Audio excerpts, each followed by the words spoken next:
Welcome to the Longest Turn Board Gaming Podcast. This is episode 30, our top 5 Shelf of Shame games we want to play in 2023. My name is Tyler. Hello, this is Kevin. This is Tyson. In this episode, we're going to talk about the games that we've been playing lately. Then we'll do a recap of the games that we put on our 2022 Shelf of Shame lists back in an episode 4 a year ago. A whole year ago. Crazy. That is crazy. Then we'll go over the games we want to get off our shelves this year the most. Happy New Year! Can we still say that, or is it too late in the month to say it? No, It is still technically a new year. It is. It the just whole feels month weird. of January you can say it. I think it's fine. Okay. I think it's fine. Well, my HOA sent out an email recently saying that in Colorado, it's tradition to keep your Christmas lights up until after the stock show. It is. And yeah. so I think as long as the Christmas lights are up, you can say it's Happy New Year. Okay, All right. I like that. Yeah, that's we good. still got our lights up. Well done. We do as well. I'm not quite ready to climb up into our tree and pull those down yet. It may be just because we're a little lazy that we still have ours up. It's possible. It's a little abnormally cold for Colorado. The snow has not melted the way it typically melts. This is true. I have 3 or 4 inches of ice in front of my house at the moment. So Yeah. Makes it precarious. Which is ridiculous for around here. Which if somebody slipped, I'm same way. Yeah. We're north-facing house. If somebody slips on my sidewalk, I'm going to tell them and complains. I'm going to go walk on the other side of the street. There is no snow. There's no ice over there. I don't What care. are you Your doing? leg's broken right now. Yeah, what are you doing walking on my side of the street anyways? Looking for a lawsuit. That's what I'm doing. Yeah. There's reasons why they're on your side of the street. Yeah, right. So did you guys have a good break? It was good. Yeah, we my family spends some time in Utah every December. So the travel was not fun, but the family time was great. Awesome. Yeah, we had a good time. Yeah, I thought you guys maybe were going to change your address to somewhere in Salt Lake because you're gone. We for were a fighting. while. We were fighting with snowstorms. We were going to come back before the New Year. That's what we usually do. But I didn't want to drive through I-80 or I-70 up through Wyoming or through the mountains in a snowstorm. So Fair enough. we delayed a few days. We got home eventually and had an extended vacation. So it was great. Yeah, I think we've all been there in the snow coming through the mountains or on I-80, and white knuckle driving for 8 to 15 hours is not fun. That was last year's trip. There was it was the most miserable. Well, I'm not going to say the most miserable trip because we've had some bad trips, but we had to do a 5-hour detour up through Steamboat in a snowstorm. My wife it was horrible. My wife once had that similar experience, except they ended up closing all the roads and they had to get off in, I think it's Wamsutter in Wyoming. Oh, good old Wamsutter. And Scenic Wamsutter. they had to stay in the high school gymnasium. Oh, that's amazing. With a bunch of beds and cots laid out. Wow. For them, so That's an experience. yeah. Yeah, that I-80 stretch can be shut down at any time, and it snows sideways, blowing snow. It's if you've never done that trip, then don't. Yeah. just avoid it. You know, it can be pretty and there bad. are beautiful parts of Wyoming, like absolutely. around Yellowstone and Star Valley, but I-80 is not one of them. Barren Yeah, wasteland. it's like a straight shot just across the Mordor high is desert. what it looks like. Yeah, Mordor. We saw some Nazgul.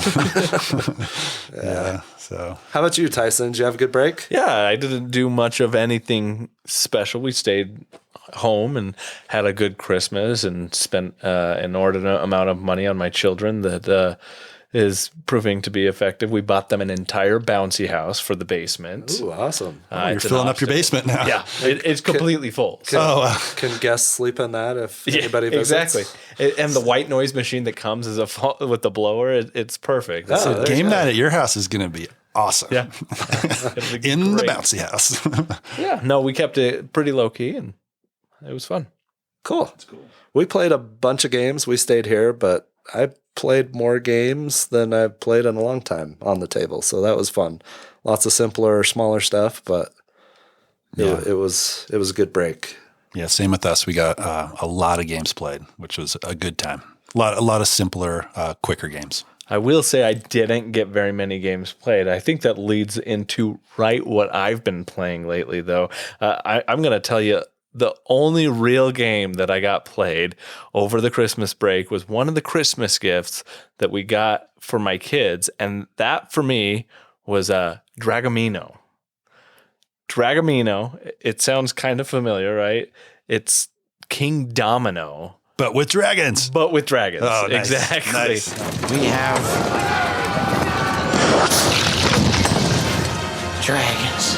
And this is like one of those my first whatever board games, right? So my first Ticket to Ride, my first Carcassonne, exactly. This is my first King Domino type of experience. And interestingly, I've never played King Domino. I think, Tyler, you've played King Domino a little bit, right? Yeah, quite a bit. And there's different variations, but yeah, I've played a bunch of them. I've got a few games going on BGA now. So I've never played it, and I'll be curious to hear what your perspective is after I've explained how this game works. And I'll explain it very quickly in the sense that this is a game in which you are a dragon trainer and you're trying to create habitats for your dragons that are most hospitable to that type of dragon, aka the tiles have different scenery, terrain on them. And what you're doing is every round, there are going to be 4 dragon habitat type of landscapes available to draft from. Those 4 tiles, everybody in turn order gets to select one. When you select one, you'll put it in front of your play space, and if you match it up with a tile that is of like terrain, you end up getting to put a token. Grab a random token from a pile with a corresponding colored egg, dragon egg, and put it on the terrain in between the connecting parts. You flip it over. On one side of that is going to be the egg shape, and then on the other side is going to be a hatched egg with either a dragon in it or nothing in it. If there's a dragon in it, that's going to be worth points at the end of the game. If there's nothing in it, you get a consolation prize of taking the start player token. And that's about the extent of the game. You go around after 7 rounds, the game ends. The player who has the most points wins. If you have the mommy dragon token, which is the first player marker, you get an additional point. Really, it's very simple. My kids have been playing this a lot, and it's so simple for them that they'll even play it and just pull it off and start to play it themselves, which has been nice. But I don't know how that compares at all to like King Domino, because like I said, I haven't played that, and it sounds like it's probably a vastly simpler version of that, I would suspect. It sounds like it, but King Domino is pretty simple. I mean, it is. Yeah, there's not a whole lot to it. Right. It's fun, and it's a little bit more complex than what you described. You're building a grid. I think it's a 7x7 grid. I can't remember the exact dimension. King Domino is 5x5. Queen Domino, which has a little bit more to it, is 7x7. Ah, okay. But you're trying to match up terrain types that are similar, and then there's these crowns that are also on the tiles that you get. I think that's a multiplier, if I remember right. Yep. But it's a very simple game. Little bit more than my first Dragomino, but not a whole lot, to be honest. Yeah. Okay. And then there's also King Domino Origins, which we played last year right around this time of year and had fun with. Didn't Logan have like some crazy play of that one? Yeah. Yeah, I think I remember you talking about that one. Yeah, he had 10 tiles and a multiplier of 10, and he scored 100 points on one feature and just, I mean, like tripled all of our scores. It was amazing. It was that's awesome. cool. That's cool. See, Dragomino doesn't even have any constraints to it in like your grid size or anything like that. Oh, okay. So they go wherever. which makes sense, right? Yeah. Like it's gonna it may be harder to grasp that concept for younger kids who can't necessarily build that grid in that exact way. But it gives some good basic set collection kind of vibes to it. It was good.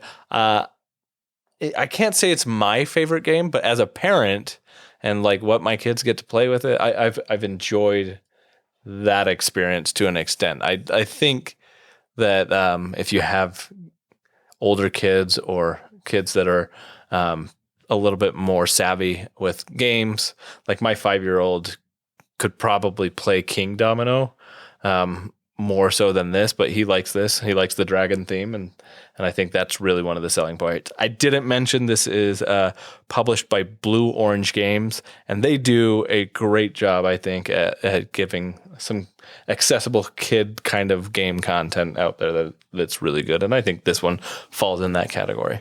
Yeah, like I said, we played a lot of quicker games on vacation, and there's a game we played called Mermaid Island. That's a cooperative game, but it's for kids that are, really young.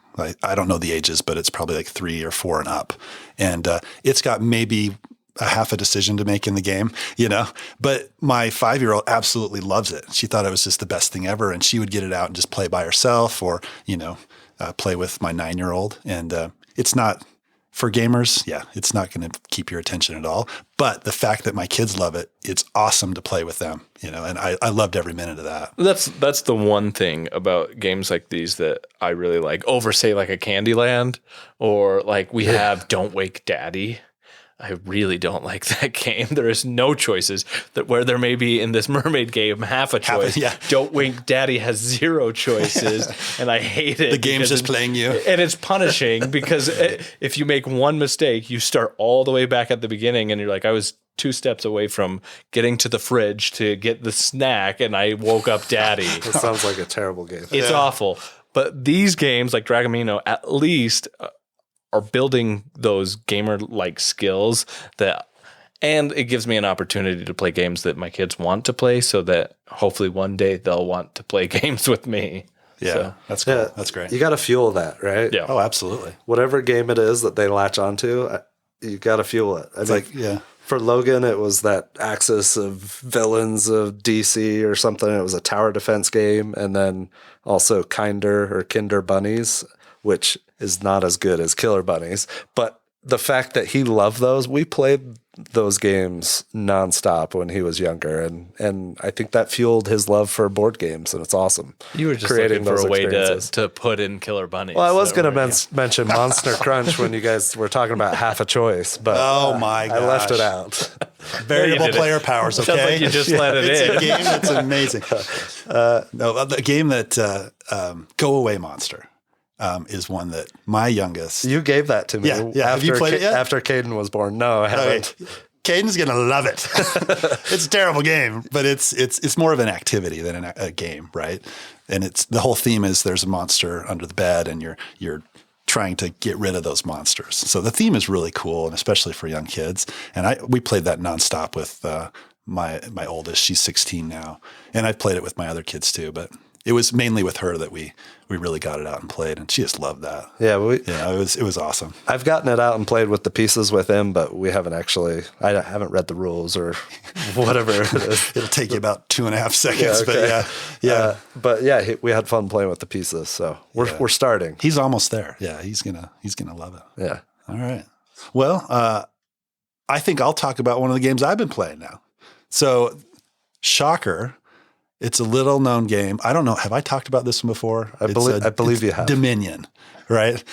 I've never heard of it. You never heard of that one? No. Oh, okay. So I was at the game shop, a little plug for Demolition Games in Salt Lake. It's a great game store. If you have a chance, stop by. They had just gotten in the newest expansion for Dominion, and that was Dominion Plunder. So I'm not going to talk about how the game plays at all. We've talked about it a lot on the podcast. Does this bring pirates into the Dominion world? There may be some pirate cards. I don't know. So Dominion has a theme, air quotes. It's like it doesn't. I mean, it's very pasted on. It's basically just a bunch of cards that you're playing with, right? But every expansion of Dominion adds something a little bit unique, and it switches up the rules a little bit. And the way this one does it is there are loot cards. And loot cards aren't part of the normal kingdom cards that you can get. You can't buy them. You have to get them in another way. And it's in the game that we played, there was one card that said, if you purchase this card and you have 3 different types of treasures in play, then you can pick up a free loot card. And you take it off the top of the deck and you read it out loud to everybody so they know what you have. And these loot cards are just awesome. They give you these great special abilities. The one that I had, I don't remember the name of it, but it was an action duration card, which means that it goes in front of you and it stays in front of you until a game effect removes it.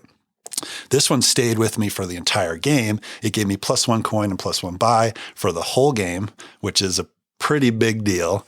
And it was just awesome. So that's the main thing that it adds. There are also event cards, and there's another card that I can't remember what those are called, but it was something that had been introduced in a previous, expansion. They just had more of that type of card. I love Dominion. I just thoroughly enjoyed my play. What I love about the game is that you're building your deck, you're culling your deck until you get it exactly how you want, and then hopefully it works for you. So I got my deck exactly how I wanted. The next 5 or 6 turns, I was buying provinces. Everybody was groaning around the table, but it just worked out great. And the loot cards that the game added were just a perfect addition. So a lot of fun. I like Dominion. I know you. It's a good time. You've talked a lot about different Dominion games in the past, and you maybe haven't played this one enough to answer this question accurately. But I am curious, of all the Dominion expansions you've played, where does this fall? Like, I always like hearing that with Dominion, because is this one that because I've played a few Dominion expansions and they're great, but like, is this one that I'd have to pick up, or is this one good? Not good, blah, blah. I played with about half the cards, but all the cards we played with I thought were great. I don't know where this one falls. I think it's a pretty good entry point, though, to be honest. It adds, like I said, event cards, loot cards. Some of the expansions add all kinds of crazy stuff, and you don't really want to start with those. This one, it adds some stuff, but it's not over the top. So I think it's towards the higher end. I mean, there's like 45 expansions at this point. Right.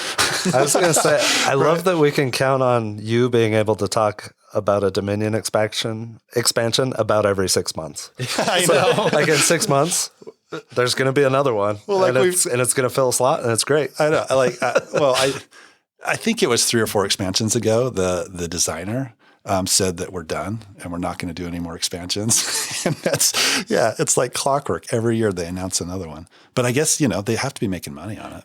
You're clearly the target audience. Yeah, there's a lot of Kevins it's an evergreen. out there. Yeah, people are big fans of Dominion. They're going to buy anything that comes around. And they've started doing second editions. Yep. They've replaced cards from I think the first 3 or 4 expansions. They've done update packs. And I picked up some update packs from this slimy guy at Origins. I talked to that dude. He was like a used car salesman. He was. I know exactly who you're talking about. Yeah. He was shady. He was shady. And he talked me down. He tried to get me, it was like $40 for a little expansion pack that had, I don't know, maybe 20 cards in it. And I'm like, you got to be kidding me. He's like, oh, no, I'll give it for 20. No, 15. I'll give it to you. Wait, I'll throw this in. Here, let me talk to my manager. Let me see what I can come up. There's more. Yeah, but I supposedly talked him down to like $10 a pack or something, and I got this screaming deal that I didn't get a deal. Yeah, a screaming deal that it makes you feel guilty for. I know. I felt like I needed to take a shower after talking to that guy. But so that's Dominion. Tune in 6 months where we talk about the next expansion. Yeah, I checked. They haven't listed a new one yet on BGG, but I'm sure it's coming. Yeah, I'm sure in my Facebook, Instagram feeds that I'll see it. I'll see it when it's announced. So have you built like a custom case for all those decks and expansions? And so Dominion comes with a pretty good insert. It does, which is good. But I don't want to have 12 or 13 boxes filling up space on my shelves. I'm running into a crisis of space in my game room. So what we've ended up doing is the boxes actually fit 3 rows of cards side by side.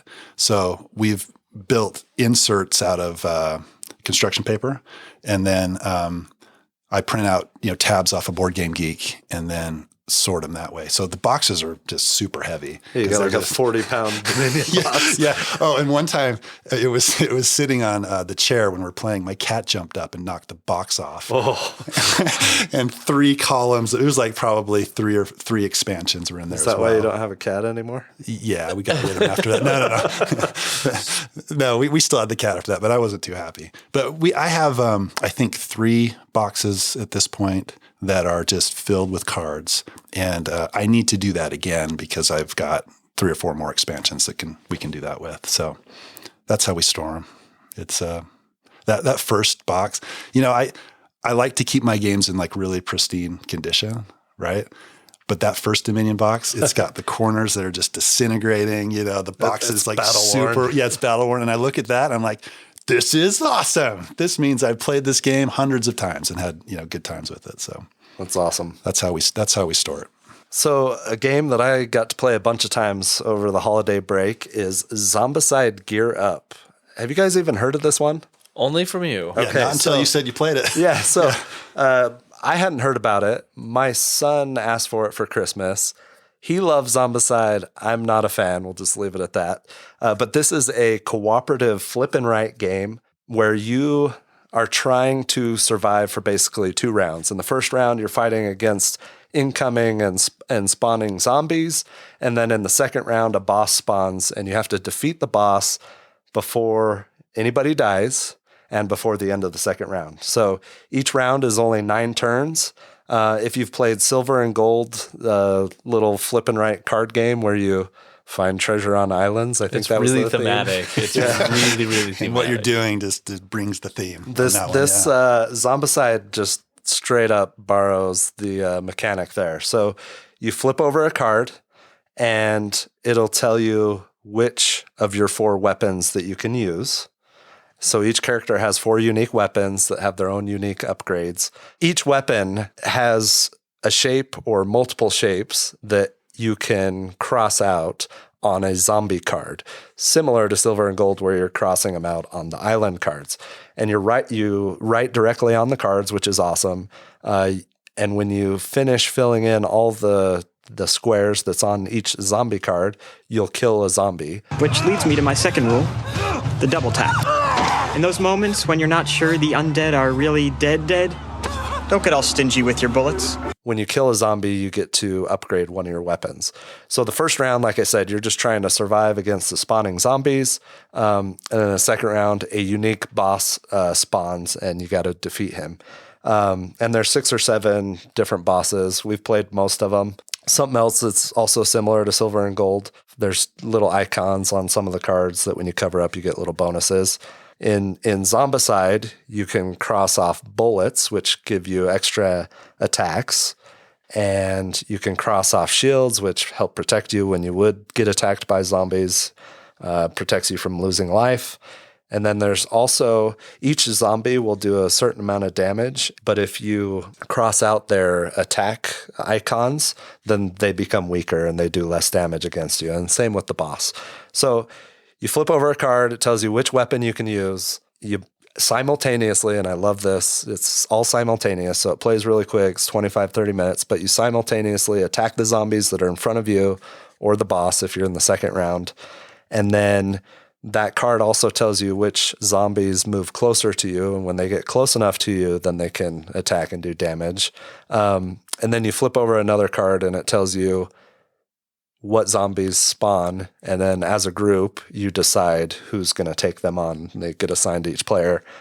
Really simple, really fun, 30 minutes. I love this game. It is definitely staying in my collection. This is the Zombicide world that I want to spend my time in, right? We have a couple different versions of Zombicide and a couple different expansions. I do not like that game, but this flip and right, it's a lot of fun. So we've played most of the bosses. We've played them all except for one. A couple of them we barely beat. A couple of them we beat handily. We're playing this on easy though. You can dial it up a notch, and it's like insane mode. I don't know how you possibly defeat or win, but there's one boss that we tried 3 or 4 times and could not beat, and it's the zombie font, which is a zombie elephant. Yeah, and it's like nice. I'm still trying to figure out how we beat that thing, but it's a good time. If you like Silver and Gold, I think you would like this game. It's really interesting that they pretty much took that mechanic and turned it into a cooperative game in the Zombicide world, which is awesome.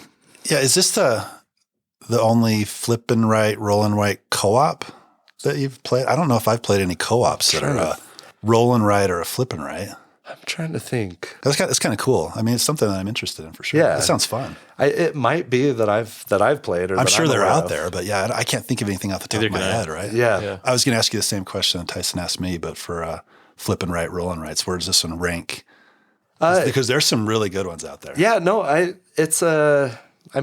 feel like it's an overcrowded space. There is tons of them out there. But right now, this near the top right now that I want to play, right? I think this one, especially if you like Zombicide and you like flipping rights or rolling rights, then you should check this one out. It's cheap. And like I said, 25, 30 minutes of play. It's really good. Well, I, like you, Tyler, have very little interest in Zombicide. And so there was nothing that I like. There's not been a Zombicide game that I've been like, yeah, I want to try that. I don't know what it is about the theme or the mechanics of the game, but it's just not something that I'm interested in. But this, like, as you started explaining this, I was very intrigued by this. This is something I love. Silver and Gold. It's great. It's a great little game. It's fantastic. I like the idea of taking that mechanic and then, like you said, Kevin, I like that this becomes now a cooperative experience with it. The other thing I noticed, I pulled it up on BGG, and I don't know that you mentioned this, or if you did, I missed it, but it plays up to 6 players, which is I didn't, but yeah, that's awesome. That's really cool. Yeah, which cool. like Silver and Gold, one of the few things that, like, one of the big complaints I have about it is I want to play with more people. Silver and Gold seems like small enough, simple enough that, like, you could add more players, and there wouldn't be much of a consequence to that. But the box doesn't do it, so I don't do it. Now, this giving you that experience at 6-player count, this could have a good space on my shelf for that reason alone. Well, and there's different cards for each player count that tell you how many zombies to spawn and how many to start out with. And so I think it scales pretty well. I've only played it at 2 and 3 player, so I've got limited, but the fact that there is different setups for each player count is awesome. Or you can flip the cards over and play on insane level or whatever it is, and you can make the boss more insane by flipping their cards over and playing the other side. But at some point we're going to get to that point, but right now we're most of the time having our hands are full with the easy level. So that's one of the things that I just love about games. There's so many games that come out. You can't play them all, and you have to be kind of selective with what you choose a lot of times. But the games that you normally wouldn't give a chance, and then for some reason you play them and you end up loving those games, it's awesome. Yeah, I would. Yeah. Like you said, you don't like Zombicide, but you gave this one a chance because Logan wanted to play, and you're like, bro, it's awesome. Yeah. I just love that about games. Like the ones that surprise you are a lot of fun. It's cool. Even if I liked Zombicide, looking at this game, like, some of it looks like it's prototype form to me. Like, and that's the concern that I have. So, like, even if I liked the Zombicide, I don't know that I would have been drawn by this one, but everything you're saying makes me more excited about it. So, like, I agree, Kevin, the whole idea of giving a game you wouldn't give a chance and it turns out being great. That's an awesome experience. And I'm very interested in checking this one out if you ever bring this one to game night. Absolutely. It will be at game night at some point soon. Sweet. As a filler at the end of the night. Gotta have them. After we play something a little more heavy. Right. Like the game I'm going to talk about. Segue. Segue. I'm so good at those. You're getting up there. I'm getting better. I mean, I'm not to Tyson level. Neither of us are. No, that's an unattainable level it's a true of skill. segue ability. So this is a game. It is the latest game in the T series of games, designed by Simone Luciani and Daniele Tassini. And published by Board and Dice. So this is, I have no clue how to pronounce this. I've heard it pronounced a bunch of different ways. We say Tiletum. Or Tiletum. Or Tiletum. Or Tiletum. I've heard it all of those ways. I thought when I first saw it that it was Tiletum. Tiletum, yeah. Which I said that, I'm like, that sounds so stupid. So that can't be the name. But we're going to go with Tiletum, I guess. Anyway. So like I said, this is the latest game in the T series. It is a dice drafting game. It's got action points that you use. It's got a little bit of area control. There's a shared board where you're moving around that board.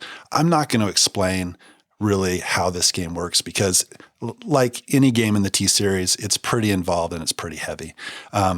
I will talk about a few things that I really think this game does well and some things that I really like about it. So I mentioned it's a dice drafting game. The coolest thing about this whole drafting process is there's an inverse relationship between the value of the die that you select and the number of actions that you get for that die. There's various colors of die, and they correspond to different resources in the game. And you're going to be using those resources to do things, mainly fulfill contracts. So if you select a die that's a certain color, you may get wool, and then you get the number of wool based on the pip value of that die. So if it's a 5, you get 5 wool. You get actions that are 7. It's the way it works out is that 7 minus the value of the die is how many actions you get. So if it's a 5, you get 2 actions. If it's a 1, you get 1 wool, but you get 6 actions. So you can do all kinds of stuff with that. There's different actions that you can take. There's an architect action where you get to build a cathedral. There's a character action where you're recruiting characters into your house. And that's kind of the set collection piece. You're trying to get the same type of character in different rooms of your house. And as you do that, you get certain bonuses. You get more houses to put out on the board. Plus, there's bonuses that you unlock at the bottom of your board that do different things. So that whole decision of what die am I going to draft? Do I want to get a lot of resources, or do I want to set myself up for a lot of actions? There's a wheel that these dice go on. The wheel shifts from round to round, so you can kind of predict what's the value of certain actions are going to be in future rounds. Super interesting decisions to make in the whole dice drafting piece. That's the first thing I really enjoy about it. The second thing is I talked about this kind of shared board that you're moving around. As you're moving around that board, you're picking up bonus tiles, or you can pick up bonus tiles with an action. These bonus tiles can be very powerful. It feels very much like Orleans. Yeah. In some ways. That's what it reminded me of. No, absolutely. And these bonus tiles will, it's pretty simple what you're doing on your turn. You select a die and then you do a number of actions, but these bonus tiles can really compound what you're doing on your turn. And you can do all kinds of different bonus actions that aren't part of your normal action. And the turns just feel amazing. They feel awesome. And almost every turn feels that way, right? There are certain turns that maybe it's not as cool as other turns, but when you pull off this awesome move, it's like, oh, that's incredible. That's amazing. You know? It's one of those games where it just makes you feel smart every turn. Yeah, it does. And every turn feels very rewarding. I mean, I could, 2 or 3 plays, and I think 1 or 2 turns out of those, I felt like, that was okay turn. Right. But most of them feel awesome. What isn't as cool is when somebody right after you does a really awesome turn that you could have done. Then you don't feel quite as smart, right? Yeah, but most of the turns feel great. One little ding that I had on it when we played was it's multiplayer solitaire a lot of times. So when you're doing this really cool turn yourself, you're kind of just doing it yourself, you know. That was just a very, very minor nitpick. Yeah. Everything else in the game I thought was just incredible, and I loved it. And as far as ranking on the T series of games, I think I got to get more plays of it, but it could end up being my favorite, if not my favorite, then number 2. But we'll see how that shakes out as I get it played a little bit more. It's got an uphill battle, but I could see this becoming my favorite. Yeah. One of the things that I love about it is when it is other players' turns and they're doing, kind of their solitaire turn and carrying out a bunch of actions and doing stuff, it's fun to look at what dice are still available and figure out, okay, if that die gets taken, then I'm going to take this one. Or if that one gets taken, then I'm going to take this other one, and I can modify its value by spending a couple of gold. So even when it's not your turn, you're engaged. You have plenty to think about and figure out, and have backup plans for backup plans for backup plans. Because a lot of times the die that you want to take gets taken before your turn, and sometimes there's obvious choices, right? There's dice that are going to be better than others, right? So having a backup plan is a good idea. But then the actions that are associated with the different die values change in the next age or the next era. Yeah, you kind of turn the wheel. You turn the wheel, and so that's something else to plan for. Yep. And make sure that you take advantage of. There's tons of variability in the setup And I think that will also affect the actions that you will focus on based on what scoring tiles come out, the fairs that get scored, and what cities they're in and where the cathedrals are. I think you'll have to adjust during the game. Yeah, because the first game we played, in order to score, so there's a scoring round. I think there's 5 scoring rounds. In order to score in that particular scoring round, you have to have your wagon in the city, or you have to have built a house in that city. And the first time we played, all of those cities were right next to each other, right, in that first game. So it was kind of easy to get around. The second time we played, they were spread out across the board, which made it harder to get to those scoring cities. There's ways to do it, but you had to be a little bit more creative to get there, right? Which completely changed the dynamic of the game, right? And it was just a lot of fun, that puzzle, trying to figure it out. We need to get this played with you, Tyson. It's an amazing game, and it just makes you feel good. I really want to. I was unfortunately, I think, sick family members and stuff during the nights that you guys were playing it, and so I couldn't play. But I want to ask the question that apparently is the question of this episode, and how does this rank amongst the other T games? I mean, I think we both kind of said it could be at the top. Right now, for me, I would say it's second. I would say it's in between Teo and Tekenyu. But Tabanusi is not far away from Tekenyu in my mind.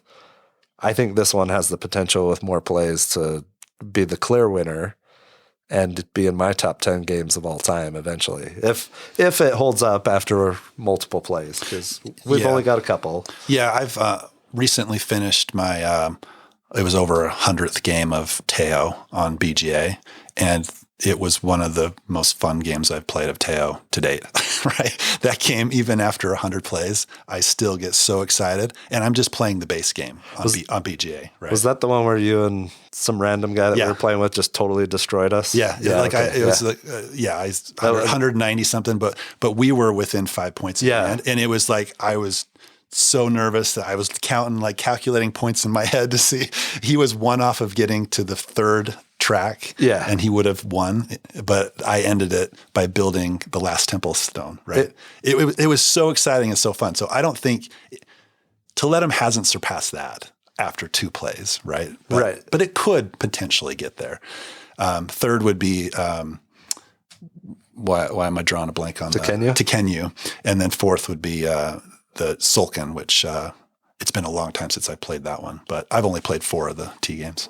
But I love dice placement games usually, and it's one that very much I'm interested in playing, especially hearing the high praise.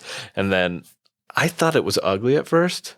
Like it's like 2005 Euro. It's a throwback, it really, which is kind of cool. Beige Euro. But when you look at it closely, there's some really like interesting and beautiful choices that were made, but it's not completely apparent, like at face value for me. So I was like, sometimes the board and dice games, like I think they all do a really good job on the production quality, but sometimes I'm just like, you're baffled by the art choice. It's not like my favorite, most eye-catching experience that I have, but it when you look at it a little bit more closely, it does a good job of presenting what it's intending to present. I think the color of the dice is unique. I think they're really cool. They look really good. There's a couple that are a little confusing. Yep, I was going to say that. There's 2 of them that are really similar, and it's just a struggle the whole game to figure out what resource they are supposed to be. The nice thing is if you play with less than 4 players, you have extra dice and you can put them in front of the resource trays so that you know which die goes to which resource. Yeah, so three players may be the sweet spot, right? But sheer utility. Turn order is so important in this game. Oh, it is. Oh, it's so good. I want to go play it. I wanted to play it solo. Over the break, I didn't get a chance to, but one of the guys in our Discord, Ryan, said he's been playing it a bunch and he loves it. So that made me want to go play it even more. It's probably a Turtsy design solo, I'm sure. But yeah. Well, let's get this wrapped up and let's go get a game in. Let's do it. Let's do it. All right. So another game that we got to the table a couple of times. Once Kevin was there and once was Tyson was there with our group, was Unfathomable by Fantasy Flight Games. Yeah. Yeah. Yeah. So this game is a reimplementation of Battlestar Galactica, the board game, which is a hidden trader game. So you are on a voyage. It's 1913. You're crossing the Atlantic, trying to safely get to Boston. However, there may be some hidden hybrids or traders amongst your the passengers. Yes, or Cylons. Or Cylons, yeah. I did like there was a Starbuck card right. throwback to The dog with Starbuck or whatever. Yeah. That was cool. But anyway, you're trying to make it safely to Boston if you're a human. If you are a trader or a hybrid, you are trying to exhaust the ship's food, fuel, passengers, or sanity. And if you do any of those before the ship gets to Boston, you win. Of course, lurking in the depths is Father Dagon and Mother Hydra and Deep Ones. That the Deep Ones start crawling up on ship and attacking passengers, and you got to fight them off. But this is an awesome game. I played this almost a year ago to the day last year, and kind of had a miserable experience with it. So I'm glad we finally got it back to the table. We've played twice, once right before Christmas and then once the week after. But basically, you get to take 2 actions on your turn, and that's things like moving, attacking Deep Ones, using an action of a room like the engine room to advance the ship further. You can use actions on skill cards. There are 5 or 6 different decks of skill cards. I'll talk about how those kind of come into play in a minute. So you do 2 actions and then you flip over a card, and it's either a decision or a challenge. If it's a decision, it'll be something like the current player chooses to pursue someone that poisoned the food on the ship, right? And then there's like 2 negative outcomes that are available to you, right? Or it'll say whoever's the current captain will make the decision. If it's a challenge card, this is where it gets really fun, especially when you're a trader. How the challenges work, and there's flavor text and something's going on the ship, and there's 2 or 3 terrible outcomes or 2 really bad outcomes and 1 that just kind of does nothing or might be slightly positive. But it'll give a score, and it'll give 2 of the skill types that will go towards that required score. And then all the other skill cards will go against it. So in turn order, players may or may not play skill cards face down on the table. And they may, if they're a human, they're obviously trying to play cards that will work in favor of accomplishing the challenge. And if you're a trader, you might try to thwart the challenge. You don't want to give yourself away too early in the game. But once everybody has a chance to add cards to the pile, 2 other cards are randomly added, and then they're shuffled up, and then you flip them over and you take all the positive cards, subtract all the negative card values. And if you have a total sum that reaches the requirement for that challenge, then you're successful and something terrible doesn't happen, right? That is one of my favorite parts of the game, because if you're a human, you're trying to figure out who the trader is based on who put in cards and how many cards they put on and how successful the challenge was. If you're the trader, you're trying to thwart it just enough, but without giving yourself away. And so it creates some really interesting situations. In the second game that we played, I was the trader, and I was the trader right off the bat. And one of the early challenges, and there's no guarantee that both traders, we were playing a 5-player game. There's no guarantee that both traders will show up in the first half of the game. But I was a trader, and I put in a card in one of the first challenges we did. And how the cards were revealed, I knew that there was a second trader in the game. So I spent the whole first half of the game trying to figure out who the other trader was, which was fun too. I was doing my best to not reveal until I had the perfect moment where I could. You were right before me, and it was the last turn before I went, and Mark had set it up so that he could hand off an item to me that would allow you to save a bunch of them. Almost all of the passengers on the ship. And it was this moment at which, like, if we just got through your turn, then we were guaranteed to rescue all of the passengers and be set up for a perfect moment. And most people felt comfortable with Tyler, and nobody really was worried about that happening. But I think it came down to whether it was casting the spell or not, which wipes out everybody that's out on the deck that's not in the interior of the deck or on the interior of the ship. So we had 4 or 5 passengers out there. I was like, this is the perfect opportunity. And I made my decision and killed like 5 of them. Yeah, it was awesome. It was your game was basically over at that point, right? It was hanging on by a thread. Yeah. But it was and we were doing really well. I mean, the humans were doing really well up to that point. And I was seeing how long I could go without giving it away and trying to make the most impactful decision that I possibly could. Sabotaging just a little bit. Right. Not giving yourself away. So, which was, I think you did a fairly good job in that game of it, because that was the first time I'd played that game, but I've played Battlestar Galactica and other Hidden Trader games that are similar.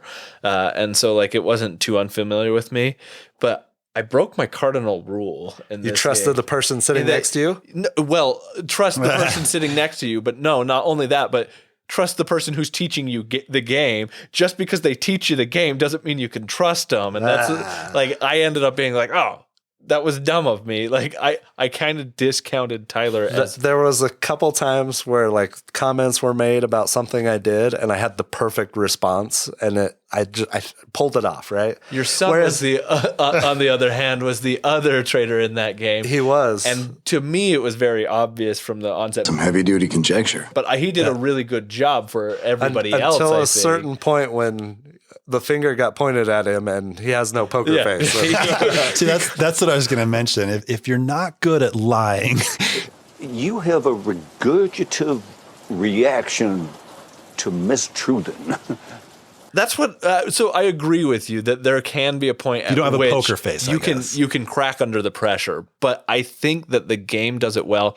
And this is one of the things that I like about Hidden Trader games in general. But when they can, when a Hidden Trader game can implement doubt without having to make somebody lie about it, it enhances that experience. So I think that Unfathomable does a good job at that in a couple of instances. One is when you are the captain or the what's the spellcaster, the seer, tome keeper. The tome keeper, yeah. If you're in one of those roles, it forces you to make decisions in secrecy.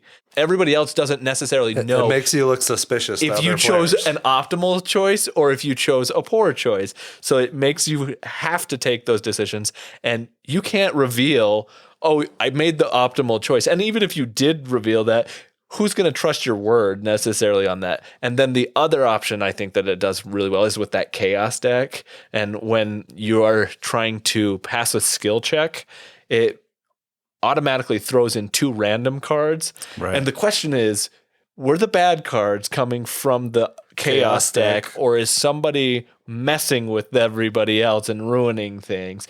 And that casts doubt. And I think when a Hidden Trader game can cast doubt without forcing somebody who may or may not be good at lying into it, it creates a better experience for everybody. Yeah, I agree. That chaos deck is kind of fun. I love, and when we played, there were 3 cards that were negative that got flipped over, and everybody started looking at each other and going, okay, we know that there's a trader out there. And then the accusations start flying. I just think that those moments are really fun too. Yeah. When you know for sure that somebody is a traitor. And I like when you don't, and there's still accusations that fly. But when you figure that out and you're like, okay, who is it? But who is it? Now I know somebody's doing. You put in that negative one. I will say, I think when you play as the traitor, it's infinitely more fun when you're hidden. Right.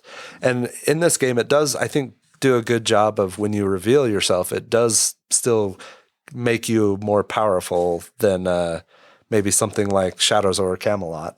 But it's still more fun to just try and stay hidden until the perfect moment. I was thinking about the first play that we played before Christmas, and it made me laugh because it was in the first round. Dan took a turn, and I looked at him, and I was like, and I looked at Kevin, and I mouthed traitor and pointed at Dan, and he nodded, and I was like, and like and he ended up being the traitor, right? But it was he did an action that was not optimal for the group, and it was more self-serving, and it just the way he went about it, it just totally felt like he was trying.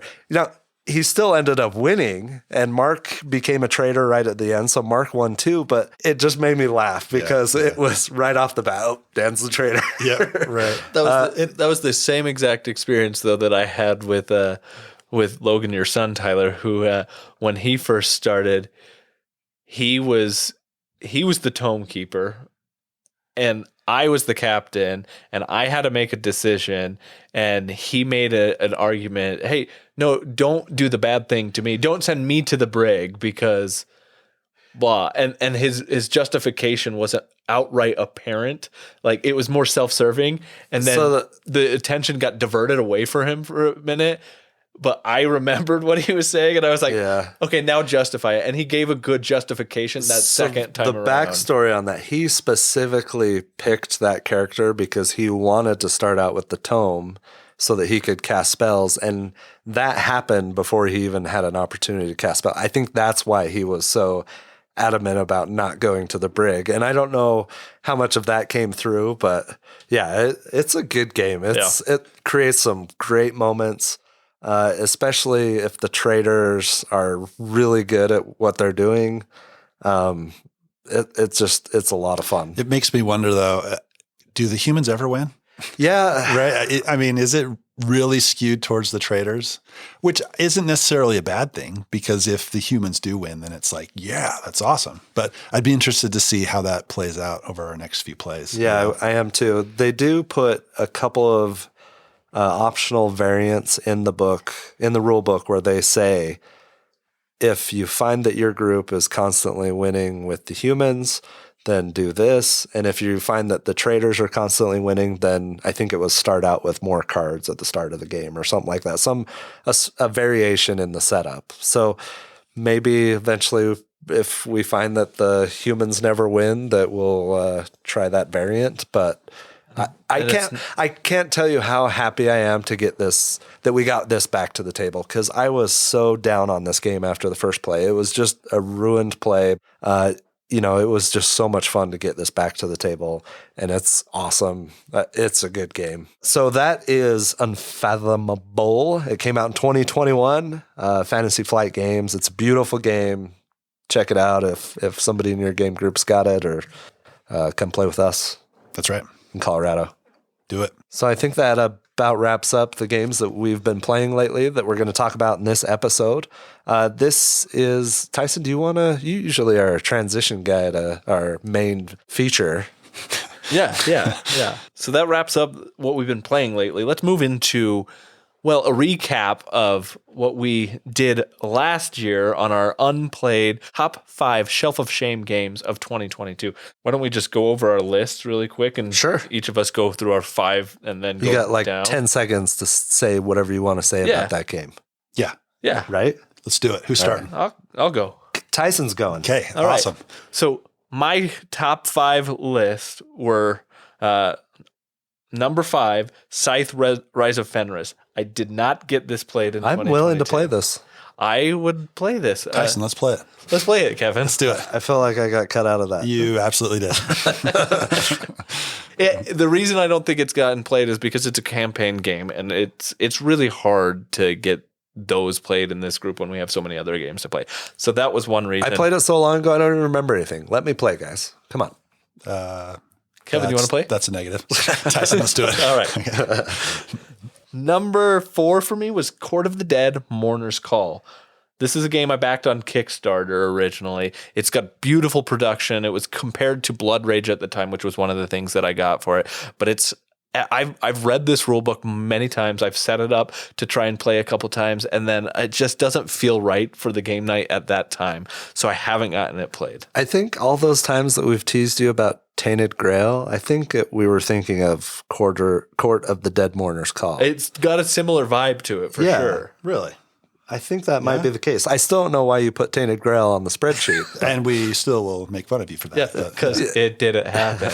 All right, number 3. My number 3 is the Golden Ages, and we did get this played. Kevin and I played Beautiful this. art. Yeah, beautiful. So, it's the same artist as Trois. Good. Which blows my mind. Yeah, because we like Trois. I like Trois art. and Golden Ages is... And you guys played the rules wrong on a card, and you thought the game was there was a card that was OP. And then somebody called us out on that. The designer did, and that's right. And it ended up being. I think that fixed the problem. I liked this game a lot, and I'd good. love to play it again. I liked it too. But I'm glad that it got off my shelf of shame. My number 2 was Crystal Palace. This one just hasn't come to the table still. It is. I didn't know you had this one. It's clearly you knew because it was on this list last year. I mean, that was a year ago. Tyler just doesn't pay attention. That's far more We've talked accurate. about this before. So Crystal Palace, it's a capstone game, and I love capstone and what they do. This has a lot of moving parts. It's a big table presence. The big problem I think with getting this one to the table for me was its playtime. It plays like 2-3 hours, and that's just hard sometimes to get to the table. And my number 1 on this list is Lisboa. I got this played. I'm so glad I got this played. I included this in my list of top games of 2022 for our blog post on BGG. So if you haven't checked that and you want my opinions on Lisboa and what I felt about this game, you can go check that out on BGG. But suffice it to say, I loved this game, and I'm excited to play it more. Very nice. So I'll go next. Sure. My number 5 was 1960, The Making of a President. This did...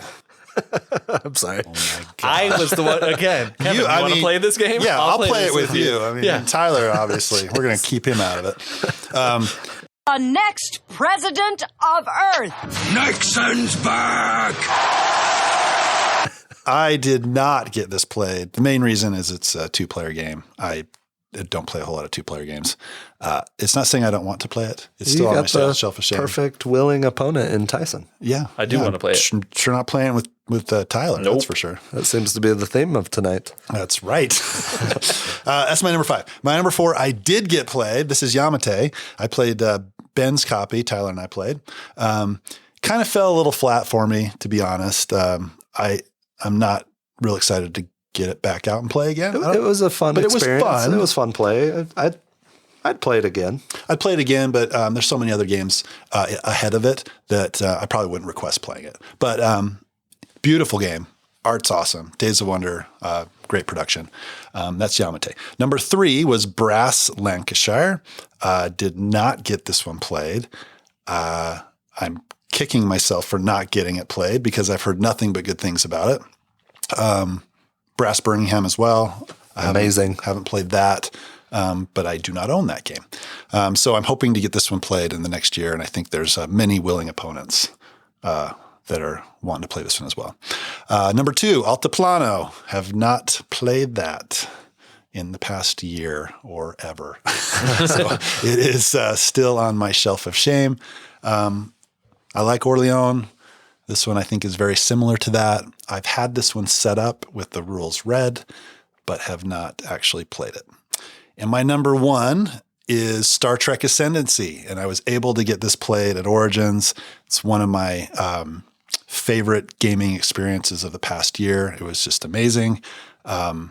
It's Star Trek in a box. There's so many memorable moments that I have from that play. I just can't wait to play it again. But it is a longer game. You have to have 3 players. A little bit tough to get to the table, but it is one that I'm looking forward to getting to the table and playing again. Tyler, I want to play that one too, but because it requires 3 players, you can join. Oh, good. Because I actually want to play that one too. Okay. So Tyson, what did you score? 2 out of 3 or 2 out of 5. 2 out of 5. 2 out of 5 for me as well. Kevin, 2 out of 5. I think that's a theme here. My number 5 was StarCraft, the board game. This is a sprawling, beefy, very complex game that Logan got for Christmas a couple of years ago, but we did not get this played. I would still like to play that. I loved StarCraft back in high school many lifetimes ago. Yeah, this one sounds great. Whatever, Kevin. All right. Number 4, A Feast for Odin. I have played this a bunch of times, and it does count. I've only played it on Board Game Arena. However, I've played it enough times that I understand the game very well. I'm not necessarily good at it. I don't think did I beat you at all? No. We had one game that was close, and then in the last game I was a part of, I just got blown out by people in our Discord group. But A Feast for Odin, I have got it played. It's off my shelf of shame. I still don't know where my rules are. Doesn't get Physically off the shelf. I've pulled it off the shelf. I played. I think the caveat here is, do you understand the game enough to play it? And I think you do at this point, which I would agree with. That counts. So 1 for 2 so far. Kevin. All right. Number 3, War of the Ring. This is the Lord of the Rings equivalent, 2-player. I compare this to what Rebellion is for Star Wars. This is an awesome game. I did get this played only once, but it was a fantastic experience. I would like to go back to it. It is beefy and it's a long game, but I thoroughly enjoyed that one. So now I am 2 for 3. My next game, number 2, was Imperial Assault. I did not get this played. It's Star Wars campaign game. Tons of different characters that I've bought, little expansion characters for it. I still have not played this. We've talked about playing it a lot, Kevin. It's just never happened. My number 1 game, this is... I don't know. Shame. Yeah, well, I think I was sick when you guys played it at Tyson's house.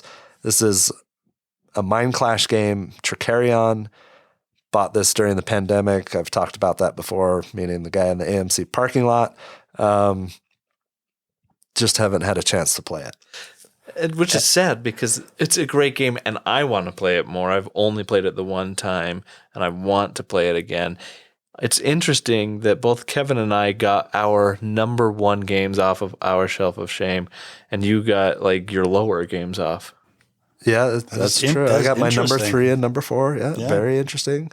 Well, I think I shouldn't have had COVID that week because I'm pretty sure that's when I had COVID. Was the COVID week? Yeah. I guess that's excused then. Yeah. So, so that's a look back. We all got 2 for 5. I would say that the 3 on each of our lists that we didn't play are kind of grandfathered in as games that we most want to get off of our shelf of shame. Well, that's exactly what I was going to say, that when we prepared this list that we're going to go for the 2023, I think we all agreed that we're not adding any of those that we didn't get played from last year onto this list, right? Yeah, right. Okay. No, we're not doing that. Yeah. I think we should commit to playing all 5 this year, though. What do you... There's so many games, though, that may get in the way. Do you want to play these or not? I'd commit to playing yes. 5 games if it includes the 3 that I didn't play from last So this year. is going to be 15 games that have to get played. We don't have to play them with each other necessarily. Some of the games on my list will not be played with my family. Yeah. I mean, there's just no way. None of mine. I see that you have 2 listed, Kevin. So 16 games. I told you, I'm still deciding what's number 5. Okay. Yeah. So, I mean, Shelf of Shame. What is the Shelf of Shame exactly? We talked about this last year. Shelf of Opportunity, maybe. Yeah. Or it's all. I hate that term. Are you a glass half empty, a glass half full I'm kind definitely of person? a glass half empty. Yeah. I don't hate the term, but I just prefer Shelf of Shame. Yeah. I do too. Yeah. Shelf of Shame. I think I like the term Shelf of Shame as well because I spent a good amount of money on these games. They constantly look at me on the shelf saying, play me. And I feel bad that I just haven't. ignore them. It's like, but the list itself is the games that we have purchased or acquired, but have not yet played. And some of these I think have sat on shelves for quite some time. I think we'll go over that as we go through each of them. But let's start on this. To start out, before I go into my top 5, I want to point out what my Shelf of Shame looks like. To include the 3 games that didn't get played from last year, I have a total of 12 unplayed games. Now, granted, my total collection is I a didn't lot even know less. you owned 12 games. You didn't even know I owned a game, period. Yeah, we never see these alleged games. Right. Yeah, we're still trying to get you to buy some shelves and display these games. Yeah. Here's why I don't buy more games. It's because you guys never play the games. Well, now I there's buy. a bounce house in your basement, and it's great. There's a risk of, For the running time into being, the games. For the time being. Yeah. But so I have 12 total unplayed games on my shelves. So games I've purchased but have not yet played, which accounts for about 8-9% of all of my games that I own. So I have the smallest collection of all of us. I tend to think that I just curate my collection a little bit more effectively than either of you. Yeah, true. Yeah. I don't cull as much as I should. I'm trying to be better at that. I'm being more selective about what I buy for Yes. sure than I have been in years past. Yeah. And that's part of it for me is there was a point, and I think we've all experienced this, where I just bought a bunch of games and then realized I didn't know whether or not they were actually quality or how to determine whether a good game was. So I ended up with a number of games that I was like, This game's on sale. I'm going to buy it. I don't care if it's terrible. Yeah. My shelf is fluid right now. My shelf of shame. I'm thinking about splitting up my collection versus my son's collection So on you can BGG. change your stats around and make it. No, Feel better about it. he's old enough now. I feel like he should have his own collection, and our games are separated anyway. His are all upstairs. Mine are all in the basement. And it's just convenient that all of the games that are on your shelf of well, shame I did belong lose to your count son. trying to count them all. And that's not even counting the expansions. Are you? I have a 100 problem. maybe. Well, The fact that you have to think about that. are we including expansions? I think Tyson did. I didn't include expansions. not in the 12. in my Yeah. 12, but like it would be under 20 with expansions. I think I whittled down my shelf a little bit last year. This year, I am really focused on knocking it out. Yeah, Single digits or bust, whether it's selling, playing, or selling's one way to get them off, I guess. Yeah. it is. And there's those games that fall in that category of I bought because they're on sale and they're never going to get played. Here's the problem years ago. with Tyler selling his game is inevitably the cash that he gets from selling the games are just going to go into him buying new games. Well, I don't think that's a problem at all. I know, but That's exactly what I would do. His shelf we of do shame have a podcast may not we gotta change fuel. at all, is what I'm saying. Oh, that's true. Then it's just a new game on your shelf. This is a good point. Your numbers are not going to go down. I'm okay. I will get down to single digits this year. Take it to the bank. From 100? I'm not necessarily at 100. I don't know where I'm at. I said it's a fluid collection. Okay. I will be interested to see how that goes. Okay, well, we're going to revisit this next year. I will in the next week or so. I will complete a list in its entirety and figure out exactly where I'm at. All right. Tune into future episode to get an update on that. Yeah. I have problems. Well, I do too. So, Yeah, what's your shelf of shame like, Kevin? it has actually gotten a little bit more than last year. Last year, I didn't have a whole lot. I actually struggled a little bit to come up with my shelf of shame list last year. This year was super easy. So I've gone this second half of the year. I've probably bought more than I should have. Found some really good sales though, which is good. Sales I couldn't pass up on good games. So it's a little bit worse than it was last year. I almost made it to the end of the year without buying any more games. It was hilarious. I came up 3 days short. That dang Barnes & Noble 50% off sale And killed how me. many did you end up with? I came home with 7, but I think we've already played 4 or 5 of them. That's pretty good. That's good. I don't know how many I got. And then I went to the game shop afterwards and they have to sell there.